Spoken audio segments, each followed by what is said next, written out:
یہ خبر مدینہ بھی پہنچ گئی کہ خالد نے مالک بن نویرہ کو قتل کر کے اس کی بیوی کے ساتھ شادی کر لی ہے۔ خبر پہنچی بھی سیدھی خلیفۃ المسلمین ابو بکر صدیق رضی اللہ تعالی عنہ کے پاس، اور خبر پہنچانے والے ابو قتادہ انصاری تھے جو اس شادی پر ناراض ہو کر مدینے چلے گئے تھے۔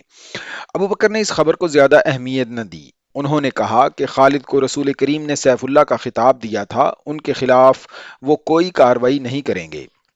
خالد نے کسی زندہ آدمی کی بیوی کو ورغلا کر اپنی بیوی نہیں بنایا۔ ابو قتادہ انصاری خلیفہ ابو بکر کے جواب سے مطمئن نہ ہوئے۔ وہ عمر رضی اللہ تعالی عنہ کے پاس چلے گئے اور انہیں ایسے انداز سے لیلا کی خالد کے ساتھ شادی کی خبر سنائی جیسے خالد عیاش انسان ہو اور ان کی عیش پرستی ان کے فرائض پر اثر انداز ہو رہی ہو۔ حضرت عمر غصے میں آ گئے اور ابو قتادہ کو ساتھ لے کر ابو بکر کے پاس گئے۔ خلیفۃ المسلمین عمر نے ابو بکر رضی اللہ تعالی عنہ سے کہا، خالد نے جرم کیا ہے جو معمولی نہیں۔ وہ کیسے ثابت کر سکتا ہے کہ بنو یربو کے سردار مالک بن نویرہ کا قتل جائز تھا؟ مگر تم چاہتے کیا ہو عمر؟ حضرت ابو بکر نے پوچھا۔ خالد کی معزولی۔ حضرت عمر نے کہا، صرف معزولی نہیں، خالد کو گرفتار کر کے یہاں لایا جائے اور اسے سزا دی جائے۔ عمر۔ ابو بکر نے کہا، میں اتنا مان لیتا ہوں کہ خالد سے غلطی ہوئی ہے، لیکن یہ غلطی اتنی سنگین نہیں کہ اسے معزول کر کے سزا بھی دی جائے۔ عمر ابو بکر کے پیچھے پڑے رہے۔ دراصل عمر انتہا درجے کے انصاف پسند اور ڈسپلن کے پابند تھے۔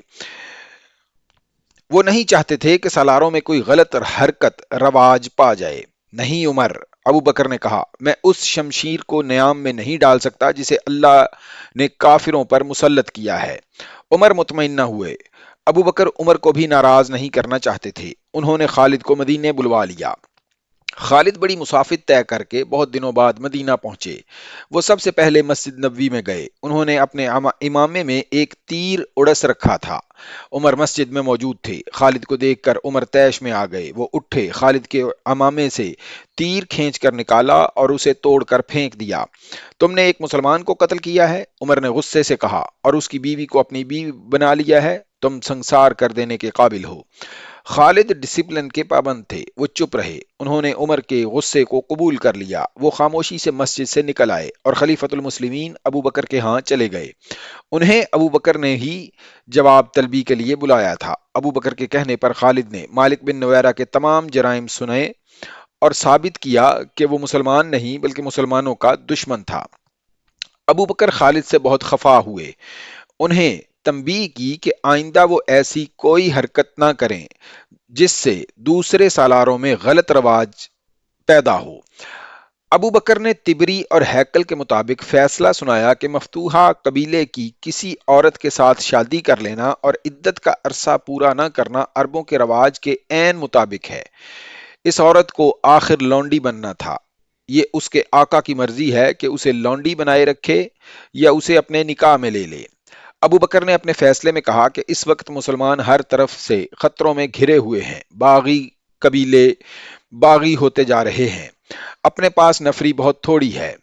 ان حالات میں اگر کوئی سالار دشمن کے کسی سردار کو غلطی سے قتل کرا دیتا ہے تو یہ سنگین جرم نہیں۔ عمر کو خلیفۃ المسلمین ابو بکر نے یہ کہہ کر ٹھنڈا کیا کہ اسلام کا ایک بڑا دشمن مسیلمہ بن حنیفہ، جس نے نبوت کا دعویٰ کر رکھا ہے، بہت بڑی جنگی طاقت بن گیا ہے۔ اس کے پاس کم و بیش 40,000 نفری کا لشکر ہے اور اکرمہ بن ابو جہل اس سے شکست کھا چکے ہیں۔ اب سب کی نظریں خالد کی طرف اٹھ رہی ہیں۔ اگر مسیلمہ کو شکست نہ دی گئی تو اسلام مدینے میں ہی رہ جائے گا۔ اس کامیابی کے لیے صرف خالد موزوں ہیں۔ عمر خاموش رہے۔ انہیں بھی ان خطروں کا احساس تھا۔ ابو بکر نے خالد کو حکم دیا کہ فوراً بطاح جائیں اور وہاں سے یمامہ پر چڑھائی کر کے اس فتنے کو ختم کریں۔ خالد ایک بڑی ہی خطرناک جنگ لڑنے کے لیے روانہ ہو گئے۔ دسمبر 632 عیسوی شوال 11 ہجری کے تیسرے ہفتے میں خالد بن ولید نے 13,000 مجاہدین سے مرتدین کے 40,000 سے زیادہ لشکر کے خلاف یمامہ کے مقام پر وہ جنگ لڑی جسے اسلام کی پہلی خون ریز جنگ کہا جاتا ہے۔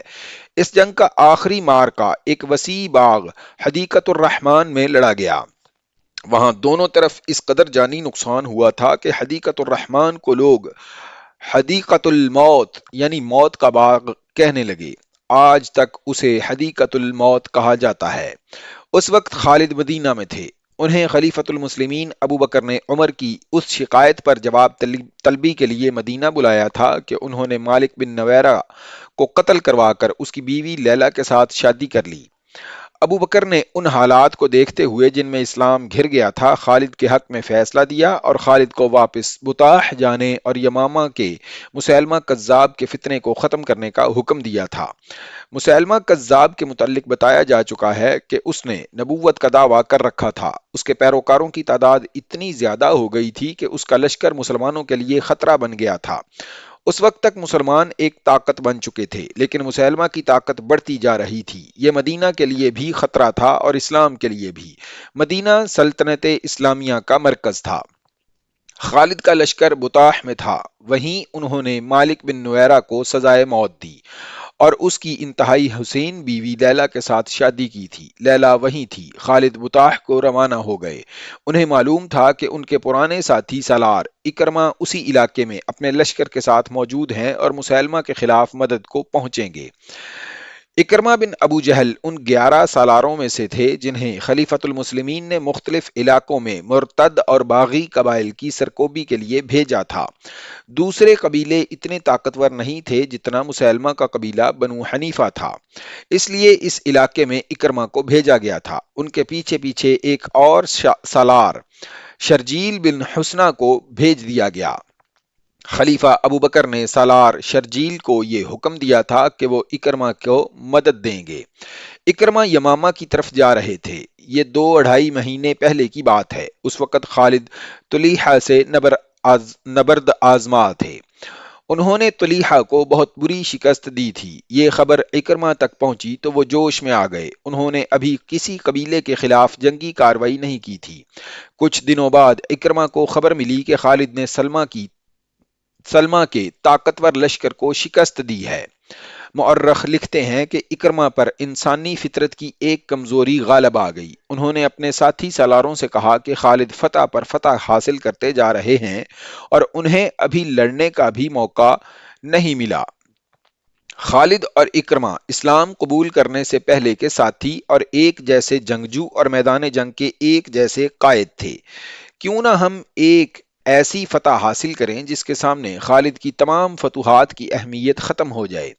خالد نے اپنے ماتحت سالاروں سے کہا، مجھے اطلاع ملی ہے کہ شرجیل بن حسنہ ہماری مدد کو آ رہا ہے۔ معلوم نہیں وہ کب پہنچے۔ میں زیادہ انتظار نہیں کر سکتا۔ میں مسیلمہ پر حملہ کروں گا۔ مسیلمہ معمولی عقل و ذہانت کا آدمی نہیں تھا۔ اسے معلوم تھا کہ مسلمان اس کی نبوت کو برداشت نہیں کر رہے اور کسی بھی روز اسلامی لشکر اس پر حملہ کر دے گا۔ اس نے اپنے علاقے کے دفاع کا بندوبست کر رکھا تھا جس میں دیکھ بھال اور جاسوسی کا انتظام بھی شامل تھا۔ اکرمہ سوچے سمجھے بغیر بڑھتے گئے اور یمامہ کے قریب پہنچ گئے۔ وہ چونکہ جذبات سے مغلوب ہو کر جا رہے تھے اس لیے احتیاط نہ کر سکے کہ دشمن دیکھ رہا ہوگا۔ انہیں دشمن کے جاسوسوں نے دیکھ لیا اور مسیلمہ کو اطلاع دی۔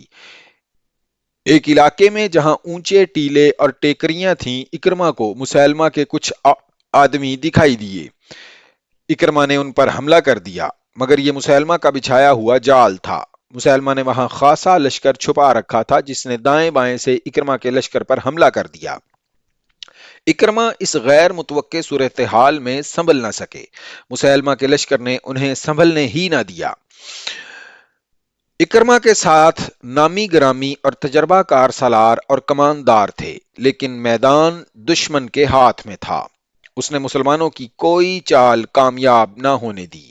اکرمہ کو نقصان اٹھا کر پسپا ہونا پڑا۔